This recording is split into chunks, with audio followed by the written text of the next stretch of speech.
Imagine a car so rare that there is only one example in the world. A car that was not made to be sold, but to show the world that Ford could go beyond mass production. A car that was forgotten for decades, rescued from anonymity, and today is treated as a true automotive masterpiece. This is the Ford Model 40 Special Speedster, Edsel Ford's bold vision turned into metal, speed, and art. To understand the birth of the Ford Model 40 Special Speedster, we need to dive into the contrast between two very different figures, Henry Ford and his son, Edsel Ford. Henry was pragmatic, almost obstinate in his vision of producing simple, affordable, and functional cars for the greatest number of people possible. The Model T had proven his philosophy, cheap, reliable, and built on an industrial scale. But Edsel, raised amidst Ford's meteoric growth, had a different soul. He saw the automobile not just as transportation, but as a form of artistic expression. From a young age, Edsel admired European design. Frequent trips to England and the European continent introduced him to brands like Bugatti, Alfa Romeo, and Hispano Suiza, cars that combined performance and sculptural beauty. To him, Ford could go beyond mass production. It could create cars that conveyed emotion and style. This clash of visions was constant. Henry distrusted any aesthetic excess, believing that ornaments only made vehicles more expensive. Edsel, on the other hand, argued that design was also functional, that lower and more aerodynamic lines could improve both performance and the driver's experience. And it was precisely from this tension that the desire to create something of his own, free from his father's commercial constraints, emerged. In 1932, Edsel met E.T. Bob Gregory, a young designer with experience in nautical and aeronautical design. Gregory had the skill to transform bold concepts into fluid, modern shapes. The chemistry between them was immediate. While Edsel dreamed, Gregory gave form.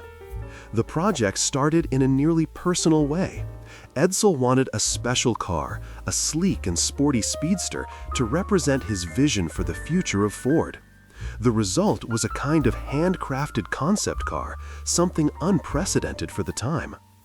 The Speedster was built on the mechanical base of the 1933 Ford Model 40, but almost everything else was reinvented. The bodywork was made from hand-molded aluminum, mounted on a lightweight tubular frame, an uncommon and advanced feature. This reduced weight and allowed for bolder lines that were impossible on the traditional stamped steel body. The inspirations were clear.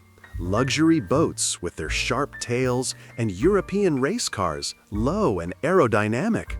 This gave rise to the boat tail rear end, which made the car look as if it were gliding even when stationary. The Speedster eliminated details that were considered indispensable on cars of the time, such as side steps. Instead, its smooth sides enhanced the aerodynamics. The headlights embedded in the body gave it a futuristic look, hiding the metal structures that were common in the 1930s. Even the radiator had a hidden cap, reinforcing the idea of purity in design. It was a car that seemed to belong to another decade, low, long, minimalist, and sophisticated. But like all innovation, the project faced challenges. Adapting the lightweight body to the Model 40 chassis required structural adjustments and reinforcements. The V8 flathead engine, with around 75 horsepower, had to be mounted in a narrower and longer compartment, complicating cooling. The interior finish also required creative solutions. Edsel wanted refined instruments, so the dashboard featured Lincoln gauges, mounted on a turned metal plate with aesthetics inspired by aircraft. All of this shows that the Speedster was not just a personal whim, but a technical and aesthetic experiment. It represented Edsel's attempt to show that Ford could dare, that it could create cutting-edge cars without losing its mechanical essence. It is important to remember, in 1934, American cars were still, for the most part, tall, boxy, and utilitarian. Imagine someone seeing the Special Speedster for the first time. The impression must have been the same as seeing something from the future. The general public never had access to it because it was not made for sale. It was a personal car of Edsel, used for leisure and to showcase his personal vision. But the symbolic impact was immense. It was proof that Ford, if it wanted to, could compete in style with any sophisticated European. The Speedster was not made for the market. It was made to provoke thought. For Edsel, it was a dream materialized in aluminum and gasoline, a message that Ford didn't need to be just utility, but beauty as well. After understanding how Edsel Ford's dream was born, it's time to pop the hood, literally, and analyze the anatomy of the Ford Model 40 Special Speedster. Because this was not just a beautiful car, it was a technical laboratory and a bold experiment in the full 1930s. At the heart of the Speedster was the famous V8 flathead, the engine that revolutionized the American market by bringing 8 cylinders to affordable prices. The initial block was 221 cubic inches, about 3.6 liters, and delivered approximately 75 horsepower. It may seem modest today, but at the time it was respectable performance, especially for a car that weighed just over 950 kilograms. This reduced weight gave the Speedster a much higher power-to-weight ratio than standard Fords. For comparison, a conventional Ford sedan from the time could weigh over 1,300 kilograms and use the same engine, which meant slower accelerations and less agility. In the Speedster, the combination of lightness and aerodynamics brought an unprecedented feeling of sportiness in a Ford. However, history holds an interesting detail. During a harsh winter, around 1939, the original engine froze and the block cracked. The solution was to replace it with a Mercury V8 engine of 239 cubic inches, 3.9 liters, which delivered about 100 horsepower. This upgrade not only kept the car running, but also increased its performance. The Speedster used Ford's traditional 3-speed manual transmission without synchronization, something that required skill from the driver to engage the gear smoothly. The chassis came from the Model 40, but was adapted to accommodate the special bodywork. The suspension followed the standard of the time, rigid axles in both the front and rear with semi-elliptical springs. While simple, this setup was robust and reliable, but it limited smoothness and stability in high-speed corners. However, since the Speedster was lower and lighter, its dynamic behavior was already quite different from a conventional Ford.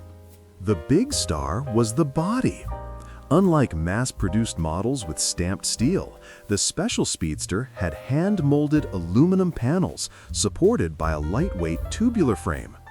This process was not only expensive, but also labor-intensive, something impractical for mass production. The design was radical: long hood, smooth lines, absence of side steps, and embedded headlights. These elements, now common, were visionary in the 1930s. The boat-tail rear end resembled race cars and gave the vehicle a sporty, luxurious aura. This aerodynamics was not just aesthetic, it helped reduce air resistance, a concept that was beginning to gain traction in automotive design at the time. While American cars were still tall and boxy, the Speedster showed how they could be low, elegant, and sleek. Inside, the Speedster reflected Edsel's sophistication. The dashboard featured instruments borrowed from Lincoln, Ford's luxury brand, mounted on a turned metal plate reminiscent of aviation instruments. This detail was no coincidence. Ford's aviation division had contributed to the development, influencing both the tubular structure and the cockpit-inspired finish. The seats were simple but elegant, designed for 2 occupants only. There was no excess of chrome or ornaments. The focus was on the purity of the design. Everything was functional, but with aesthetic attention.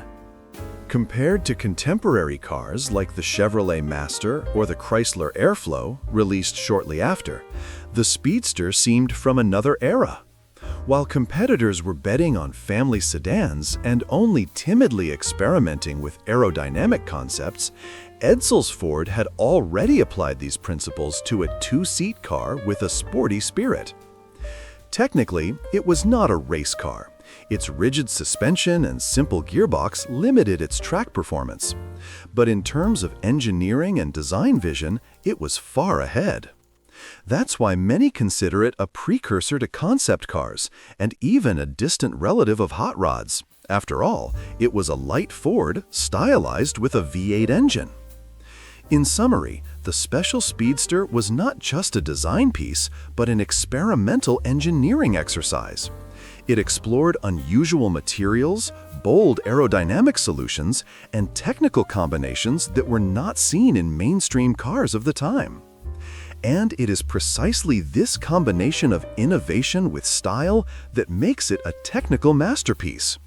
The Speedster proved that Ford could do more than just affordable cars. It could create visionary automobiles capable of inspiring an entire generation of designers and engineers. The fate of the Ford Model 40 Special Speedster is almost as extraordinary as its creation. While it was initially born as Edsel Ford's personal dream, its trajectory would later become a tale of oblivion, rediscovery, and consecration. Edsel passed away in 1943, relatively young, from stomach cancer. His death deeply affected Ford Motor Company, as well as the fate of the Speedster. Without its original owner, the car lost its prominent place. For the family and the company, which was facing the context of World War II, keeping that prototype was not a priority. So the Special Speedster was sold and began circulating outside of the Ford family's inner circle. During the 1940s and 50s, the car passed through different owners. To many, it was just an old modified Ford without proper recognition of its rarity. Documentation was scarce, and the memory of it being Edsel Ford's personal project began to fade. In 1958, it was sold for only $603. Imagine a unique, visionary car practically treated as scrap. This episode symbolizes how close the Speedster came to being forgotten forever. It was only decades later, amid the growing interest in classic cars, that its importance was reevaluated. Researchers and collectors began connecting the dots. That car, with bold lines and aluminum bodywork, was Edsel Ford's Speedster. Gradually, its fame grew. The car ended up in the hands of influential collectors, including John O'Quinn, a Texas billionaire with a passion for automotive rarities. He acquired the Speedster for about $1.76 million, a price that shows the absurd jump from the bargain it fetched in 1958. After years of relative abandonment, the car underwent an extremely careful restoration process. Every detail was reviewed to restore the Speedster to its 1934 appearance. The Mercury V8 engine, which replaced the cracked original block, was kept but adjusted to ensure historical accuracy. The hand-restored aluminum bodywork respected Bob Gregory's original design. Even the Lincoln dashboard with its instruments was recovered, preserving the essence that Edsel had envisioned. This work culminated in a glorious moment. In 2011, at the Pebble Beach Concours d'Elegance, one of the most prestigious classic car events in the world, the Speedster re-emerged as a reborn masterpiece. For many enthusiasts, it was like seeing a phoenix rise from the ashes. Today, the one and only original example belongs to the Edsel and Eleanor Ford House, an institution that preserves the Ford family heritage. The car is not treated as a marketable asset, but as a historical artifact. It represents not just a chapter of Ford's history, but the personal vision of a man who believed cars could be more than just transportation. In the market, the original is considered priceless. However, faithful replicas have already been built and auctioned, fetching between $100,000 and $120,000. These allow collectors to experience, albeit indirectly, the feeling of owning a piece of this myth. As seen by enthusiasts. For classic car lovers, the Speedster is viewed through three lenses. One, as a precursor. Many consider it one of the first American concept cars, since it had no commercial intent, only an exhibition one. Two, as inspiration. The spirit of lightness, customization, and the V8 engine makes it a distant relative of hot rods, which would become popular years later. Three, as a work of art. It's not an exaggeration to say that the Speedster is treated as automotive sculpture. Its value goes beyond engineering. It is cultural and symbolic. Fun facts that reinforce the myth. The original engine was lost due to extreme cold, an irony for such a rare car. The design was directly influenced by aviation, both in the dashboard and the tubular frame. For decades, almost no one knew that the car in circulation was Edsel Ford's personal creation. From scrap sold for $603 to $1 million piece, its story is also a lesson on how the value of something can change over time. And so we come to the end of the story of the Ford Model 40 Special Speedster. A unique car, born from Edsel Ford's dream, forgotten for decades, and now revered as a true work of art on wheels. If you enjoyed this dive into the world of classics, don't forget to subscribe to the channel, turn on notifications to never miss any content, and of course, leave your like. This helps a lot in reaching more car enthusiasts. Share this video with your friends who also love automotive history, and comment below. What impressed you most about this Speedster? And what car would you like to see in a future video? Your opinion is crucial so that we can together build the most passionate classic car community here on YouTube. Thank you for watching, and see you in the next episode.